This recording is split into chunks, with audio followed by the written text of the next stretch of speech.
સિનોર તાલુકા પંચાયતી સામાજિક ન્યાય સમિતિના ચેરમેન તરીકે મીનાબેન અલ્પેશભાઈ વસાવાની નિમણૂક થતા સિનોર તાલુકા વસાવા સમાજની ટીમ તથા પૂર્વ તાલુકા પંચાયત ઉપપ્રમુખ જાગૃતિબેન વસાવા દ્વારા ફૂલહાર પહેરાવી અભિનંદન પાઠવી તેમના ઉજ્જવળ કાર્યકાળ માટે શુભેચ્છાઓ પાઠવી હતી। સિનોર તાલુકા પંચાયતની ચૂંટણીમાં સેગવા બેઠક પરથી ભારતીય જનતા પાર્ટીના મેન્ડેટ પરથી ચૂંટણી લડી મીનાબેન અલ્પેશભાઈ વસાવાએ ભવ્ય જીત મેળવી હતી। આ ભવ્ય જીત મેળવ્યા બાદ ભારતીય જનતા પાર્ટી દ્વારા સિનોર તાલુકા પંચાયતની સામાજિક ન્યાય સમિતિના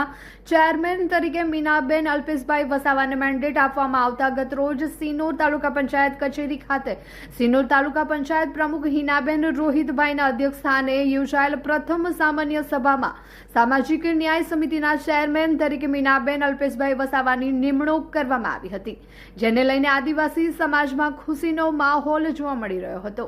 અત્રે ઉલ્લેખનીય છે કે સામાજિક ન્યાય સમિતિના ચેરમેન તરીકે મીનાબેન અલ્પેશભાઈ વસાવાની નિમણૂક કરવામાં આવતા જ સિનોર તાલુકા વસાવા સમાજના પ્રમુખ લલિતચંદ્ર વસાવા, તેમની ટીમ તથા પૂર્વ તાલુકા પંચાયતના ઉપપ્રમુખ જાગૃતિબેન વસાવા સિનોર તાલુકાના સેગવા ગામે મીનાબેન વસાવાના નિવાસસ્થાને પહોંચી તેમને ફૂલહાર પહેરાવી અભિનંદન પાઠવી તેમના ઉજ્જવળ કાર્યકાળ માટે શુભેચ્છાઓ પાઠવી હતી।